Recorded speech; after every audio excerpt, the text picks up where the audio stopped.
마태복음은 마태가 왕의 복음을 기록한 하나님 말씀입니다. 1장은 왕의 족보를 기록하고 있고 2장은 동방박사들이 유대인의 왕으로 나신 이가 어디 있느냐라고 묻습니다. 왕에 대한 이야기가 계속 진행되면서 사람들은 왕을 알기도 하고 왕을 거부하기도 합니다. 그런데 맹인들이 보이지 않는 가운데서 다윗의 자손 예수여 나를 불쌍히 여기소서 하면서 왕을 알아봅니다. 그러나 기득권자들과 많은 지도자들은 이 왕을 배척하고 싫어하기까지 하였습니다. 그리고 세례 요한이 왕에 대한 소식을 전하는 사람이었는데 이 요한이 헤롯에 의해서 죽게 됩니다. 그리고 예수님께서는 이제 따로 제자들과 함께 배를 타고 벳세다로 건너편으로 건너가고 있는 본문이 오늘 본문입니다. 예수님께서 왜 제자들과 함께 건너가셨을까요? 그것은 13절에 나와 있는 것과 같이 어떤 한 소식을 들었기 때문에 그렇습니다. 그 소식은 세례 요한이 죽었다 하는 소식입니다. 세례 요한이 죽었다는 것은 왕에 대한 복음의 소식을 전파하는 자가 없다 하는 거죠. 왕에 대한 소식을 하나님께서 봉하셨다는 겁니다. 그렇기 때문에 예수님도 드러내어서 자기를 드러내지 않으시고 숨기시고 제자들과 함께 다른 곳으로 가셨다 하는 겁니다. 아니나 다를까 이 시기에 헤롯이 세례 요한을 죽였는데 이 예수님을 세례 요한으로 착각한 겁니다. 그래서 이 세례 요한이 살아나서 자기를 괴롭히겠다 이렇게 생각한 거죠.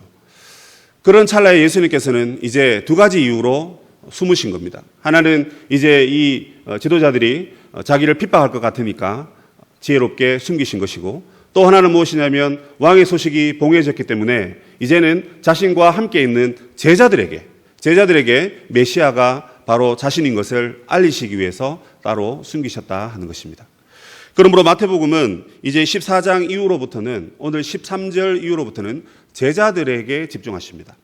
제자들에게 예수님이 누구인지, 그리고 너희들 어떻게 살아야 되는지, 말세의 때에 우리가 어떠한 모습으로 살아가야 할지, 하나님 나라가 이 땅에 올 것인데 그것을 위하여 우리는 무엇을 해야 할지, 여러 가지 것들을 주님께서 가르치시기 위해서 제자들과 함께 따로 길을 가셨습니다.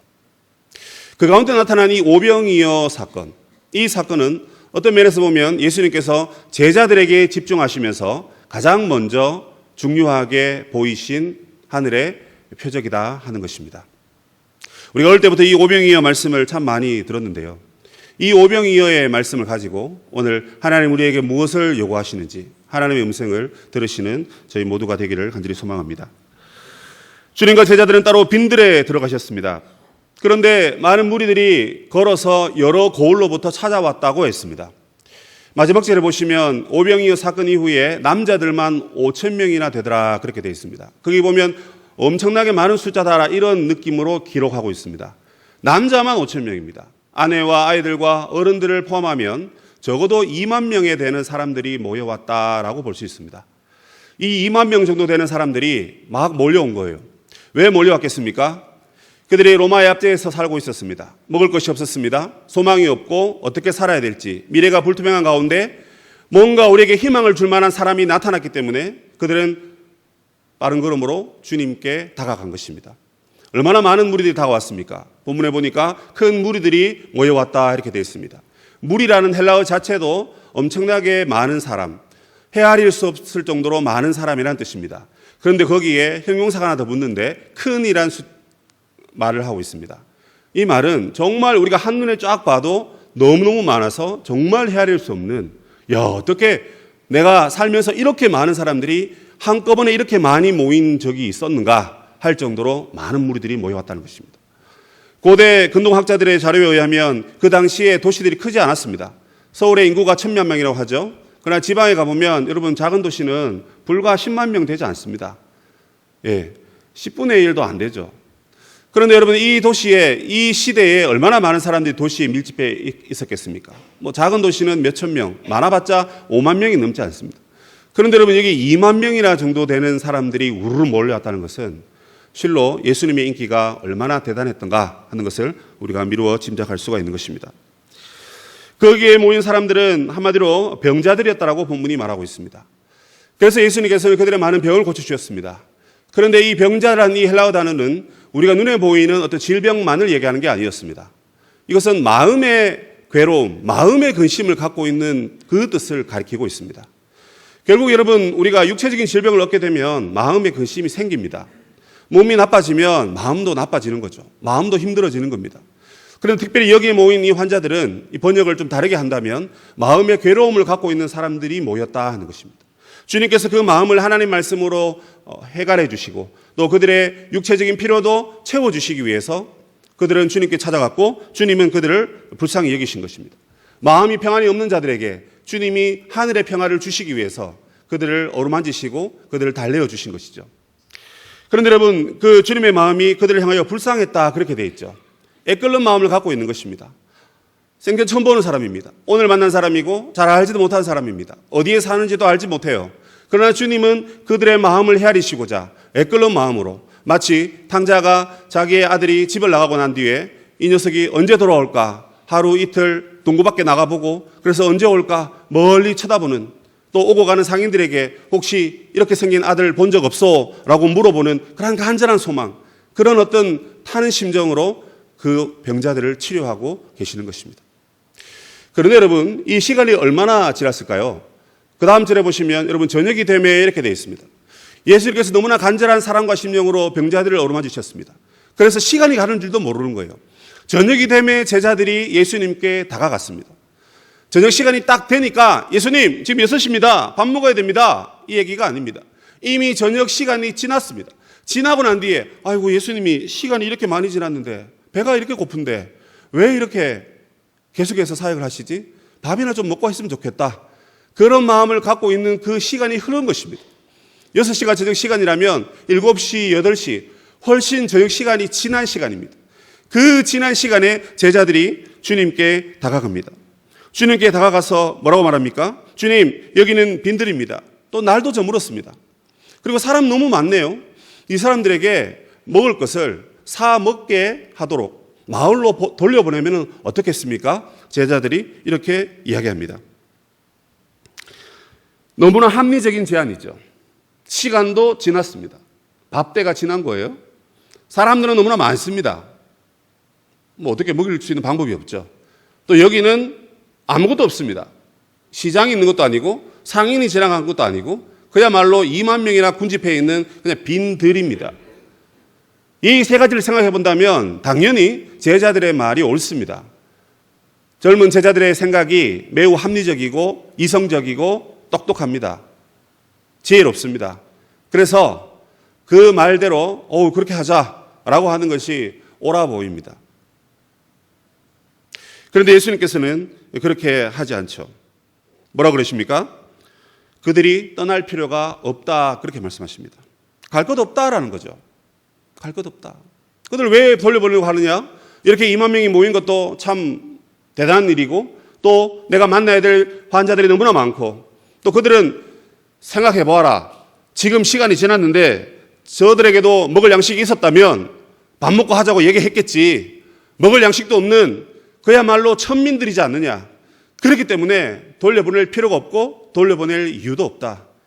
가도 그들은 사 먹을 양식이 없고 돈도 없고 아무것도 없는 사람일 수도 있었다라는 것입니다. 그리고 주님은 말씀하십니다. 너희가 먹을 것을 주라. 너희가 먹을 것을 주라. 제자들이 이 말을 들었을 때 어떤 느낌으로 다가왔을까요? 예수님, 시간도 지났고요.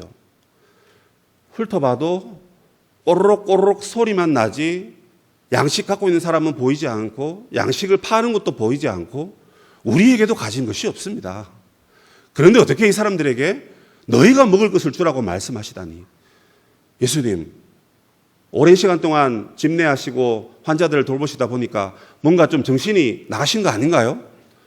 제자들은 눈이 휘둥그레져서 예수님의 음성을 들으며 예수님을 아마 쳐다보았을 것입니다. 예수님, 이게 무슨 뚱딴지 같은 소리입니까?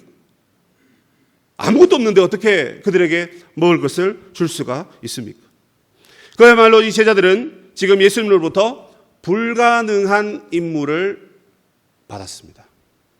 여러분, 어떤 임무라고요? 불가능한 임무. 성경에 보면 여러분 불가능한 임무들이 참 많이 나옵니다. 그중에 이 사건과 아주 비슷한 사건이 하나 있더라고요. 그게 어디냐면 열왕기하 4장 말씀입니다. 거기에 보면 이 엘리사가 활동했던 시대입니다. 그 4장에 보면 5개의 놀라운 기적이 나타납니다. 그런데 그 제일 마지막 기적 가운데 이런 기적이 있습니다. 바알 살리사라는 곳으로부터 어떤 한 남자가 갓 수확한 그 보리를 가지고 20개의 떡을 만들고 그리고 채소 한 자루를 들고 선지자들에게 찾아옵니다. 그 당시에 이 엘리사는 선지자들을 불러 모아서 선지 학교를 운영하고 있었습니다. 그러다 보니까 학교 운영에 많은 자금이 필요하죠. 자금이 없습니다. 과거나 지금이나 이 신학생들은 배를 쫄쫄 굶고 삽니다. 그냥 책을 사봐야 되고 또 결혼도 해야 되니까 뭐 먹고 살아야 되니까 근데 돈이 없습니다. 그러다 보니까 이제 사람들이 이렇게 돕는 겁니다. 근데 가지고 왔어요. 그리고 이제 엘리사가 받았습니다. 그리고 사환에게 줬죠. 그리고 사환에게 가서 이걸 가지고 가서 먹여라. 그렇게 얘기합니다. 그런데 그 본문에 보시면 사환이 대뜸 이렇게 말합니다. 아니, 스승님, 여기 지금 100명이나 있는데 이 보리떡 20개와 이 채소 한 자루를 가지고 도대체 어떻게 먹으란 말입니까? 그런 말을 합니다. 무슨 말이죠? 무슨 뜻이죠? 불가능하다는 거죠. 안 된다는 거죠. 20개를 100명 한번 나눠 먹어볼까요? 그럼 뭐 어떻게 해야 됩니까? 보리떡 하나를 5개로 나눠야 됩니다. 됩니까 그게? 거기에는 뭐 저 같은 덩치도 있고 또 뭐 최고 아담한 분도 계시고 그러면 뭐 많이 먹고 싶은 사람 많이 먹어야 되고 안 되는 거죠. 저희 집에 아이들이 그 먹성이 지금 보통이 아닙니다. 저 아빠를 닮아서 그런 것 같아요. 큰아이가 이제 키가 163이나 됐더라고요. 깜짝 놀랐습니다. 몸무게 60kg인데 지난주에 태권도 심사를 하러 갔습니다. 품새를 딱 하고 겨루기를 해야 돼요. 겨루기 이제 서로 싸우는 거죠. 심판의 아우를 딱 보더니만 야, 너 몇 학년이야? 5학년인데요. 5학년? 5학년이 왜 이래? 알았어, 잠깐만. 하고는 사람을 찾더니 보니까 저기 보니까 중학생이 있는 거예요. 야, 중학생 너 이리 와봐. 야, 너가 얘하고 해야 되겠다. 중학생하고 5학년하고 발차기 야야야 뭐 이렇게 하다가 몇 번 하다가 말더라고요. 엄마하고 체형이 거의 비슷해져 가고 있습니다. 엄마의 체형이. 그래서 옷도 같이 입는 것 같고요. 신발도 이제 좀 같이 신는. 둘째가 좀 작습니다. 근데 작은 줄 알았는데 친구들 보니까 걔도 작은 게 아니에요. 커요. 근데 형이 너무 크니까 이제 이에 질세라 자기도 막 열심히 먹기 시작합니다. 그래서 저희 집에 제가 한 법을 세웠습니다. 뭐냐? 야, 우리 외식 좀 줄이자. 아빠 돈도 없다, 임마. 외식 좀 줄이자. 그래서 아이들이 제일 좋아하는 치킨을 한 달에 한 번만 먹겠다라고 제가 엄포를 놨습니다. 한 달에 한 번만 먹자. 안 되겠다. 어떻게 됐을까요? 한 달에 한 번만 먹었습니다. 한 3, 4개월 그렇게 온 것 같아요. 그런데 여러분 그 법칙이 8월 달에 완전 무너졌습니다. 2주 만에 치킨을 3번 먹었습니다. 한 번은 치킨을 먹는데 둘째가 이러더라고요. 막 먹다 보니까 자기가 많이 못 먹은 거예요. 저는 뭐 TV를 귀로 보면서 먹고 첫째도 저랑 똑같이 그렇게 먹고 둘째만 TV를 눈으로 보면서 먹더라고요. 좀 지혜롭지 못하죠. 그러다 보니까 닭다리 하나 먹고 뭐 몇 개 먹었는데 없는 거예요. 야, 아빠 왜? 내 거는 뭐 임마 같이 먹었잖아. 그리고 한참 먹다가 제가 얼핏 이렇게 들었던 것 같아요. 아빠 5인 2닭이 말이 돼? 무슨 말인지 이해가시죠?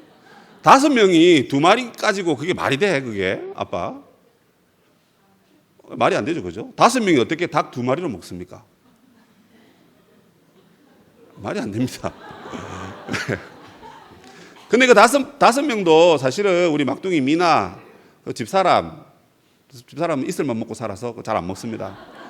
그럼 3명이거든요. 근데 민준이가 많이 못 먹었으니까 저랑 정민이가 거의 뭐 한 마리씩 먹었다고 해도 이제 뭐 과언이 아닌 거죠.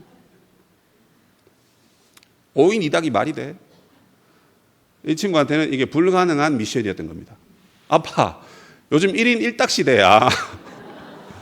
그렇지. 아차산에 안 그래도 야, 10,000원에 3마리 그거 있더라. 아빠 월요일 학교 갔다 와서 그 10,000원 3마리 사줄게. 또 사러 가야 되더라고요. 귀찮아 가지고 여보 그냥 주문해라 해가지고 지난 월요일도 법칙을 깨고 9월달 치킨을 벌써부터 먹어버렸습니다. 여러분 이 먹는 거 가지고 이거 하는데 이게 안 되는 거예요. 이게 불가능한 미션입니다. 여러분 여기 뭐 한 150명 앉아 계시는데 누구는 주고 누구는 안 주면 여러분 어떻습니까? 아이고 내가 서울시민교회 그런 짠 교회 처음 봤다. 내가 밥 안 주니까 내가 교회 안 간다. 실제적으로 여러분 제가 어릴 때 고향교회에 있을 때 밥 때문에 시험 들어가지고 교회 안 나오시는 장립집사님을 보았습니다. 제가 그때 중학생이었는데요. 제가 이제 좀 시온파 출신에다가 어릴 적에 철저한 율법적인 교육을 받다 보니까 저는 저 위에 어른들이라도 뭔가 좀 하나님 말씀대로 안 살면 바로 이게 속에서 정죄가 일어납니다. 뭐 저랑 오래 있을 때부터 잘 아시죠? 지금 요즘 참 잔소리 안 하려고 입 꾹 다물고 있는데 그러다 보니까 장립집사님이 그 밥 때문에 저기 상처받아가 안 오는 게 말이 되냐고. 내가 그때 중학교 2학년인가 3학년 갓 세례받고 뭔가 좀 따끈따끈할 때였어요. 그때 그걸 가지고 우리 어머니한테 막 하소연하고 교회가 이래서는 안 된다고. 중학교 2학년 때요. 그랬던 기억이 있습니다. 이게 안 되는 거예요. 우리가 봐도 뻔히 봐도 안 되는 걸 어떻게 하라. 주님 너무 하십니다. 이제 이렇게 되는 거죠. 하나님께서 모세를 부르셨죠. 모세야 홍해를 건너라. 예? 앞에 바다가 있고 뒤에 군대가 있는데 어떻게 건너란 말입니까? 이게 여러분 이게 불가능한 임무라라는 것입니다. 뿐만 아닙니다, 여러분. 베드로에게 주님 몇 번씩 몇 번 용서해야 됩니까? 7번씩 7번. 됩니까 그게? 안 되는 거예요. 당장 저 사람이 나에게 잘못했는데 어떻게 그거를 용서합니까? 여호수아에서 여러분 가나안 땅에 들어가기 위해서 요단강을 건너라 그럽니다. 발만 들이면 된다 그랬어요. 믿음으로 건너라. 박지대 목사님 설교 때 우리 들었잖아요. 참 은혜 많이 받았는데 믿음으로 건너라는. 그런데 믿음이 없으니까 됩니까 이게? 미션이 불가능하다. 그렇게 얘기하는 겁니다. 만약 여러분에게 이와 같은 질문, 도저히 불가능한 이야기를 만약에 주님이 여러분에게 하신다면 여러분 어떻게 대답하시겠습니까? 예 주님 감사합니다. 그렇게 대답합니까? 예 주님 안 되는 줄 알지만 그러나 주님 함께 하시면 된 줄 알고 감사하고 가겠습니다. 그게 잘 안 됩니다. 본문에서 제자들도 이렇게 얘기합니다. 주님 우리가 가진 게 없습니다. 여기에는 떡 5개와 물고기 2마리를 빼고는 우리가 가진 것이 없습니다. 그렇게 말합니다. 근데 이 말은 여러분 틀렸습니다. 가진 게 없다니요. 가진 게 있습니다. 그런데 이 2만 명을 먹일 만한 양식은 없습니다. 이렇게 얘기해야 되죠. 그래서 자기들이 가지고 있는 것은 못 보고 가지지 못한 것들만 보고 있는 거죠.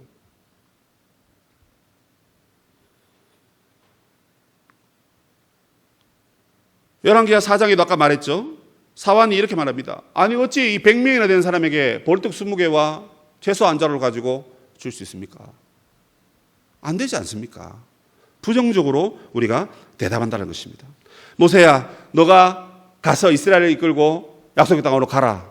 아니 내가 누구이기에 바로에게 가며 이스라엘 자손을 어떻게 애굽에서부터 그들을 불러내서 인도합니까? 안 된다는 말입니다. 내가 100세나 된 자가 어떻게 잉태하여 아이를 가질 수 있겠습니까? 어떻게 아이를 낳을 수 있겠습니까? 안 된다는 겁니다. 정탐을 잘하고 왔어요. 10명의 정탐꾼이 뭐라 그럽니까? 우리가 그 땅을 취할 수 없다는 거죠. 이거 불가능하다는 것입니다. 그게 여러분 우리의 자세입니다. 불가능한 임무 가운데 항상 우리는 이렇게 주님께 반응했다는 것입니다. 나아만 장군이 나병에 걸려서 고침받는 이야기가 있습니다. 그래서 이스라엘 왕에게 부탁을 하죠. 왕의 허락받고 이스라엘 왕에게 갑니다. 그리고 고침받으러 왔다 하니까 이 이스라엘 왕이 대노합니다. 아니 이 사람아 내가 무슨 하나님이야? 내가 어떻게 너를 고쳐? 이거 내가 못 고치는 걸 이용해서 너희 나라가 우리나라에게 전쟁을 걸어오려고 이거 지금 수를 쓰는구만 하면서 엄청나게 진노합니다. 그래서 알아누웠습니다. 그 이야기를 이 엘리사가 듣고 가서 나에게 데려오느라 해서 여차여차해서 그 장군의 나병이 낫게 되죠. 그러나 그 왕은 이 엘리사가 어떤 능력을 갖고 있는지 모르는 겁니다. 관심이 없는 겁니다. 이스라엘 왕은 선지자와 함께 동력해서 하나님의 나라로 이끌어 가야 됩니다. 그러나 그 왕은 하나님이 세우신 그 엘리사의 능력이 얼마나 크고 위대한지 모르는 거예요. 자기 나라의 선지자 중에 그런 능력을 갖고 있는 선지자가 있다는 것조차도 모르는 겁니다. 그러다 보니까 안 된다고, 나를 놀리냐고, 불가능하다고 그렇게 말하는 것이 오늘 우리의 모습이라는 것이죠. 이 이스라엘 왕의 모습, 또 자기들은 오병이어를 가지고 있지만 우리가 아무것도 없다라고 말했던 이 제자들의 부정적인 이 모습, 여러분, 이 모습이 어쩌면 우리의 모습이 아닌지 모르겠습니다. 너무나 큰 산이 우리 앞에 있고 너무나 큰 파도가 우리 앞에 있으니까 이것을 건너가라, 이것을 뛰어넘어라, 내가 함께 하겠다. 주님이 그렇게 말씀하심에도 불구하고 우리는 가진 것이 부족하다 하여 하나님의 능력을 제한하고 하나님이 일하실 그 통로를 기대하지 못하는 연약함이 우리에게 있는 것은 아닌지요. 더 놀라운 사실은 그 다음 부분입니다. 주님이 뭐라 말씀하십니까? 제자들의 그 부정적인 보고에도 불구하고 그래, 알겠다. 그러면 그것을 내게 가져오라, 그렇게 얘기합니다. 뭘 말하죠? 야, 구해와, 찾아와, 사와, 빌려와, 외상으로 가져와. 그게 아닙니다. 너 분명히 없다 그랬는데 너 5개와 2마리 있자 했지 않니? 그거 가져오라는 거예요. 예? 요한복음에 보면 예수님, 이 작은 것이 얼마나 되겠습니까? 이거 얼마나 되겠습니까? 이거 보십시오. 이거 머리가 새까맣게 앉아 있는데 이거 딸랑이가 아이가 먹는 이 도시락 이거 안 되지 않나요? 요한은 그렇게 자세하게 기록하고 있습니다. 그런데 주님은 그것을 가져오라는 거죠. 주님은 그 작은 헌신을 내가 쓰겠다라는 겁니다. 우리가 보기에는 아무것도 보잘것없는 그야말로 정말 아이가 먹는 그 보잘것없는 양식이지만 주님은 그것을 가져오라는 겁니다. 사르밧 과부에게 하나님께서 말씀하시죠. 너 아무리 먹고 살기 힘들어도 엘리야에게 가서 내 모든 것을 그에게 주라. 공개하라 그랬습니다. 그래서 뭘 가져갑니까? 이 사르밧 과부가 엘리야에게 가루 한 줌과 약간의 기름을 가져갑니다. 가진 게 그거밖에 없거든요. 이거 먹고 아들과 함께 먹고 우리 그냥 먹을 양식 없으니까 그냥 죽으려고 하고 있는데 하나님 그런 말씀하시니까 예, 알겠습니다 하고 순종합니다. 정말 보잘것없는 거죠. 밀가루 한 주금이랑 기름 약간, 그걸로 그냥 떡을 만들어서 제공합니다. 놀랍게도 그 다음 이야기가 뭡니까? 하나님께서 그 밀가루통과 그 기름통에 지금 기근이 있는 시대입니다. 그런데 그 집에는 그 가루와 그 기름이 마르지 않도록, 닳지 않도록 하나님께서 채우셨다는 겁니다. 오늘 본문에서 예수님은 바로 우리들의 이 작은 헌신, 정말 보잘것없는 이 작은 것을 가지고 하나님의 놀라운 역사를 이루시려고 그것을 내게로 가져오라, 그렇게 얘기하고 있는 것입니다. 영혼을 위한 닭고기 수프라는 책이 있습니다. 그 책에 보면 미국의 한 볼티모어라는 도시에 한 사회학자가 있었습니다. 그 사회학자가 이 볼티모어라는 이 동네가, 저는 가보지는 않았습니다만 그 책이나 이런 것을 찾아보면 범죄율이 아주 그 높은 도시라고 합니다. 범죄율이. 그러다 보니까 그 도시에 있는 청소년 200명의 현재의 모습을 가서 한번 조사해봐라 라고 한 사회학자가 학생들에게 과제를 냈습니다. 그래서 이 학생들이 가서 200명의 이 학생들을 만나보고 설문조사를 해왔어요. 그리고는 이제 평가지에 결론을 이렇게 적었습니다. 그런데 이 모든 학생들이 거의 동일한 이야기를 했습니다. 뭐라고 적었을까요? 이 아이들에게는 미래가 없다. 왜? 아무런 기회를 그 아이들에게 주지 않기 때문이다 하는 것입니다. 먹고 살기 힘들고 그러다 보니까 어른들이 아이를 돌보지 못하고 그러다 보니까 아이들은 아이들끼리 어울려 놀고 그러다 보면 도덕적으로나 윤리적으로 옳지 않는 것을 행하기 마련입니다. 그게 아이들이거든요. 누가 방향을 잡아주고 지시를 해줘야 되는데 뭔가 비빌 언덕이 있어야 되는데 없는 겁니다. 어제까지 놀았던 그 언덕이 내일 가보니까 없는 거예요. 그러면 아이들은 자기들이 길을 찾아가다 보면 결국 친구를 잘못 만나거나 잘못된 길로 가다 보면 어그러지기 마련입니다. 그래서 이 아이들에게 미래가 없고 소망이 없다는 것입니다. 그로부터 25년이 지나서 그 학교에 다른 사회학 교수님이 부임을 하셨어요. 그리고 우연찮게 25년 전에 조사했던, 연구했던 그 조사를 열람하게 됩니다. 25년이 지났네. 그러니까 이 아이들이 이제 어떻게 삶을 살아가고 있을까 궁금한 거예요. 그래서 가서 한번 조사해봐라 했습니다. 학생들이 갔습니다. 갔는데 200명 중에 180명이 다행히 그 지역에 살고 있었다는 것입니다. 20명은 뭐 사망하거나 아니면 이사를 해서 다른 지역으로 갔는데 180명 거기 살아 있었습니다. 그런데 놀라운 것은 176명이 그 사회에, 그 도시에 너무나 훌륭하고 중요한 요직에 다 들어가서 사회를 위해서 봉사하고 헌신하는 행복한 삶을 살고 있다는 것입니다. 세상적으로도 돈도 잘 벌고 뭔가 인정받는 훌륭한 사람, 행복한 사람, 성공한 사람이 되어 있더라는 겁니다. 너무 신기했습니다. 그래서 이 원인이 뭔가 조사해보라 그랬어요. 그래서 이 176명을 다 만났습니다. 다 만났는데 그 책에 보면 뭐라고 되어 있죠? 이렇게 되어 있습니다. 내가 이렇게 성공할 수 있었던 이유는 나를 이렇게 성공할 수 있도록 지도해 준 한 여자 선생님이 계셨다. 그렇게 얘기합니다. 그리고 그 선생님을 찾았어요. 감사하게도 그 선생님께서 아직 생존해 계셨습니다. 그 선생님을 만났습니다. 선생님, 어떻게 이 176명의 학생들이, 제자들이 이 도시에 이렇게 훌륭하고 멋진 사람이 되어 있었습니까? 그 선생님은 비록 외모는 매우 늙고 보잘것없이 보였지만 그의 눈은 빛나고 있었고 그의 눈에는 눈망울이 맺혀 있는 그런 아름다운 눈을 가진 선생님이었다고 그 책에도 그렇게 얘기합니다. 뭐 제가 보고 얘기한 건 아니에요. 그 선생님이 뭐라고 얘기했을까요? 그거요?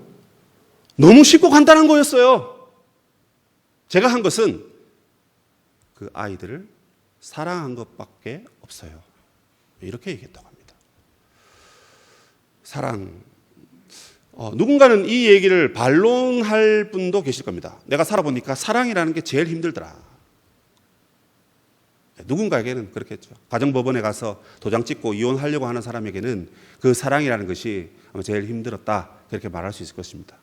물론 내가 사랑하기 힘든 사람도 사랑해야 되고 또 사랑 뭐 하다 보면 또 오해도 생기고 그러나 다시 품고 사랑하는 것, 뭐 고슴도치 사랑, 무슨 사랑 뭐 많지 않습니까? 그런데 이 얘기를 고스란히 우리가 받아들이자면 정말 이 선생님이 그 아이들에게 뭘 해준 게 없다는 거예요. 부끄럽게도 내가 해준 것은 너무나 쉽고 간단한 일이었다는 겁니다. 사랑한 것밖에 없다는 거죠. 주님이 오늘 큰 역사를 이루시기 위해서 제자들에게 원하는 것은 무엇입니까? 그래, 보잘것없는 거 그거밖에 없다고? 아유, 그거면 돼. 그 간단한 거지만 그거 그냥 가지고 와. 그거 가지고 오면 돼. 주님 그걸 우리에게 요구하시는 겁니다. 그런데 우리는 뭐라고 생각합니까? 아이고, 이거 조금밖에 안 되는데 이거 어떻게 줘? 나중에 더 크게 모아서 주님께 갖다 드려야지. 나중에 형편이 좋아지면 이 모든 것을 가지고 주님께 드려야지. 나중에 내가 죽으면 내 자녀에게, 얘들아 내가 죽으면 내가 나중에 하나님께 드린다 했으니까 너희들이 나 대신 나중에 하나님께 드리렴. 그렇게 얘기하고 우리가 이 땅을 떠나겠습니까? 그게 아닙니다, 여러분.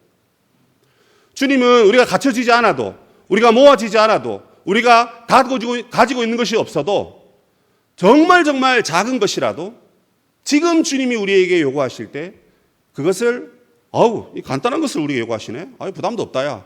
작은 걸 달라 하니까 나는 뭔가 큰 걸 드려야 되겠는데 주님 나에게 작은 걸 달라 하시니 뭐 이 작은 거니까 뭐 줄 수 있지 뭐. 이거 있어도 살고 없어도 살고. 이거 드리자.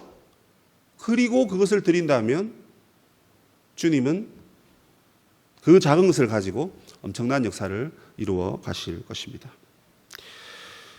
여러분, 주님이 오늘 우리에게 요구하시는 것이 바로 이 작은 것입니다. 여러분, 하루 24시간 중에 얼마나 하나님을 생각하고 하나님을 경배하는 삶을 살고 계십니까?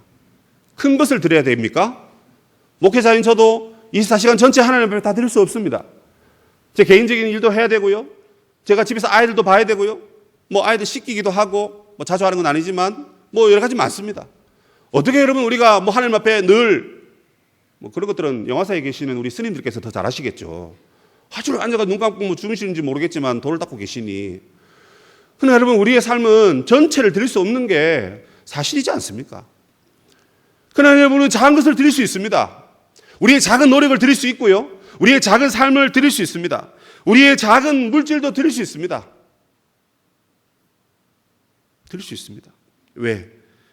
그것은 지금 우리가 가지고 있는 것이기 때문에 그렇습니다. 주님이 그 작은 것을 가지고 어떤 역사를 이루셨습니까? 하늘을 우러러 축사하시고 그리고 제자들에게 주매 제자들이 나누어 주었다 합니다. 여기 보면 마태는 예수님의 신성을 강조하고 있어요. 다른 사복음서에도 이 오병이가 다 나옵니다. 강조점이 다 다른데 이 마태의 강조점은 바로 예수님이 하나님의 아들이시고 신적인 권능을 갖고 계시는 메시아다라는 사실을 강조하고 있습니다. 왜 그렇습니까? 이 여러분 오병이어를 뻥튀기 하시기 위해서 뭐 주문을 건다든지 뭐 요술을 부린다든지 그런 행동을 안 하십니다. 예수님이 하나님 바라보시는 겁니다. 이 바라본다는 건 뭐냐면 기도한다는 의미가 있습니다. 또한 감사한다는 의미가 있습니다. 여기에서는 하나님께 감사하는 모습으로 하늘을 우러러 축사하셨습니다. 감사했단 말입니다. 그리고 제자들에게 주매 제자들이 나누어 줬다 이렇게 되어 있죠. 그러나 헬라 성경에 보면 예수님께서 제자들에게 주매 제자들이 저들에게 그 뒤에 말이 없습니다. 제자들이 저들에게 나누어 줬다. 나누어 줬다는 말이 나와야 되는데 그게 안 나옵니다. 마태의 의도가 뭡니까? 제자들이 나누어 줬긴 줬습니다. 그런데 이것은 주님이 친히 주신 것이다라는 것을 강조하고 있는 것입니다. 그래서 마태는 주님이 제자들에게 주매 제자들이 저들에게 라는 말로 문장을 싹둑 잘라서 끝내버리고 있는 것입니다. 뭘 말하는 거죠?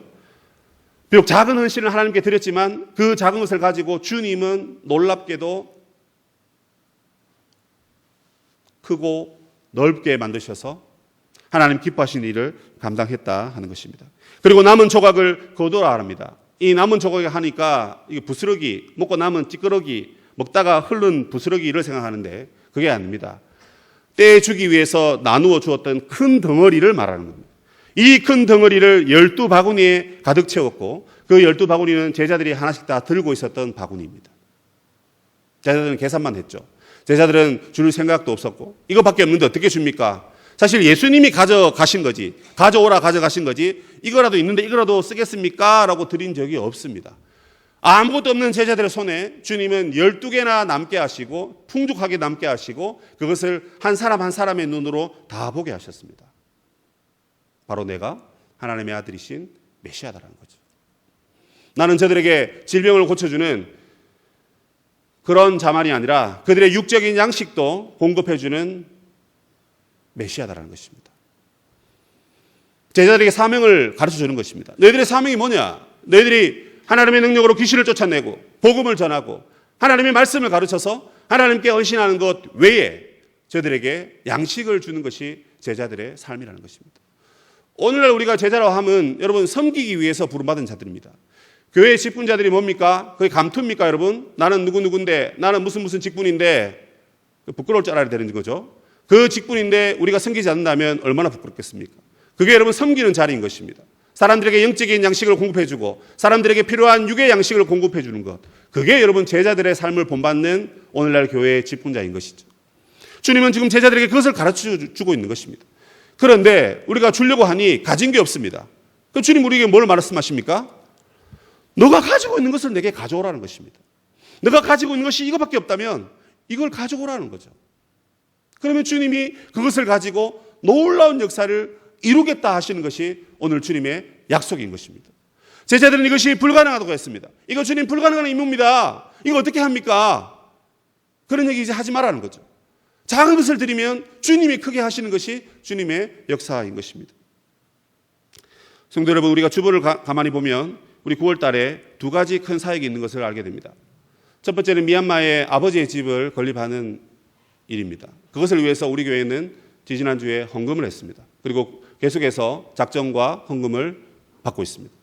또 하나는 무엇이냐면 추석 기간에 우리 청년들이 대만에 선교를 떠나는 것입니다. 원래는 대만으로 가더라고요. 이 두 선교는 서울 시민교회 성도들을 대표해서 그들이 가는 것입니다. 박지대 선교사님 이미 가 계셨고 우리 청년들은 매해 추석 때만 되면 하나님의 복음을 들고 나아가서 열방을 향하여 달려가고 있습니다. 여러분의 자녀이든 자녀가 아니든 한 교회라면 그것은 우리의 사역이고 우리가 동참해야 되고 우리가 함께 기도와 물질을 모아서 함께 이루어가야 될 하나님의 사역인 줄로 믿습니다. 각자의 사역이 있지만 우리가 한 공동체로 부름받았을 때는 함께 해야 할 일들이 반드시 있는 것입니다. 뿐만 아니라 그 일은 그들이 섬기는 하나님 그리고 우리가 섬기는 하나님의 사역이기 때문에 우리는 이 일에 함께 동참해야 될 의무가 모두에게 있다고 저는 확신합니다. 이러한 우리의 상황 앞에서 하나님은 오늘 우리에게 너희가 가진 것을 가지고 오라는 것입니다. 너희가 먹을 것을 주라는 것입니다. 이거밖에 없는데요. 이거 주면 돼. 오병이어 2만 명이 모여 있는데 오병이어는 눈에 보이지도 않습니다. 정말 작은 것입니다. 그런데 하나님께서 그것을 주면 된다고 하십니다. 우리가 큰 것을 드리려고 하니까 못 드리는 겁니다. 우리가 뭔가 대단한 걸 드리려고 하니까 안 되는 겁니다. 나중에 하면 되겠지 하는 그런 유혹 때문에 우리는 아무것도 할 수 없는, 그야말로 교회에서 은혜는 받고 교회에서 사랑받고 교회에서 수많은 것들을 얻어 누렸지만 나는 정작 하나님의 사역에 한 푼도 줄 수 없는 그러한 빈 껍데기 신앙이 있는 건 아니지. 우리 자신을 돌아보아야 되는 것입니다. 저는 이번 미얀마 선교를 위해서 어떻게 해야 할까 고민을 많이 했습니다. 장부를 열어보고 현찰을 보고 하나님 앞에 기도했습니다. 응답을 안 주시더라고요. 어떻게 됩니까? 그리고 이 설교는 한 달 전에 내가 한 달 후에 이 설교니까 내가 이걸 해야 되겠다 준비를 해놨습니다. 그런데 이게 또 그거랑 겹쳐지더라고요. 저에게 적용했습니다. 넌 어떻게 할래? 예, 하나님, 저는 할부는 싫고요. 일시불이 좋으니까 저는 그냥 일시불, 무기명으로 일시불 하겠습니다. 그런 응답을 하나님께 드렸습니다. 그러고 마음 평안하더라고요. 그래서 일시불로 하나님께 드렸습니다. 작은 걸 드렸습니다. 큰 거 안 드렸습니다. 작은 것. 근데 저는 그 작은 것을 드리면서 나는 미얀마의 미래와 하나님 나라 사역의 꿈과 비전을 향하여 드렸다는 그런 기쁨이 제 마음에 있었습니다. 무슨 말이죠? 작은 것을 드렸단 말입니다. 그런데 주님이 이렇게 놀랍게 뻥튀기 하셨는데 우리가 여러분 이 미얀마가 어떻게 변화될지 어떤 역사가 일어날지 우리는 모릅니다. 가본 적도 없고 그 친구들 알 수도 없고 모르고 모릅니다. 그나마 저는 2번인가 3번 가기는 갔었습니다.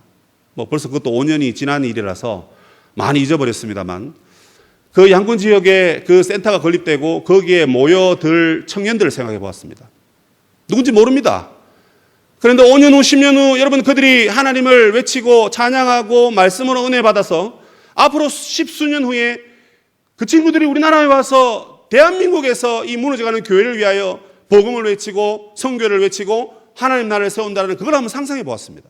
전율이 올랐습니다. 전율이. 제가 드린 것은 정말 보잘것없는 조금이었지만 하나님은 그것을 통해서 그 나라를 복음시킨다는 겁니다. 여러분 이만한 투자가 어디 있습니까? 내가 드린 것은 단돈 10,000원입니다. 단돈 50,000원입니다. 그런데 그 나라가 복음화될 수 있다니 이건 있을 수 없는 일입니다. 그런데 주님은 그것을 하신다는 겁니다. 그래서 이것은 그 누군가의 사역이 아니라 너희가 먹을 것을 주라라는 겁니다.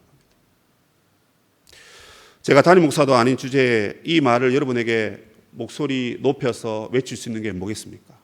저는 확신합니다. 미얀마 땅에 과거에 우리가 아버지 집을 위해서 헌금하고 기도하고 함께 마음을 모았던 그 날이 다시 회고되고 다시 기억될 날이 저는 반드시 온다고 봅니다. 적어도 서울시민교회를 저는 떠나겠지만 여러분들은 여기 계실 거기 때문에 아마 그 순간을 맞이하실 것입니다. 그때 이 오병이어가 생각나거든 하나님 앞에 무한한 영광을 돌려드릴 수 있기를 바랍니다. 여러분 큰 것을 하나님이 말씀하지 않으셨습니다. 아이들이 먹는 값어치의 그 양이라도 주님께 드리기만 한다면 미얀마뿐만 아니라 아직 예수님을 알지 못하는 온 세상에 하나님의 나라가 이루어질 줄로 믿습니다. 여러분들이 드리는 오병이어는 하나님 나라와 하나님의 꿈을 위하여 여러분이 드리는 귀한 예물인 것을 여러분 믿으시길 바랍니다. 아직까지 작정하지 않으신 분들, 또 저처럼 일시불이 좋은 분들은 지금이라도 늦지 않았으니 여러분 작정하시고 하나님 나라를 위해서 또 미얀마의 청소년들과 우리 청년들을 위해서 기쁨과 감사함으로 헌금할 수 있는 은혜가 있으시기를 주님의 이름으로 축복합니다. 아멘.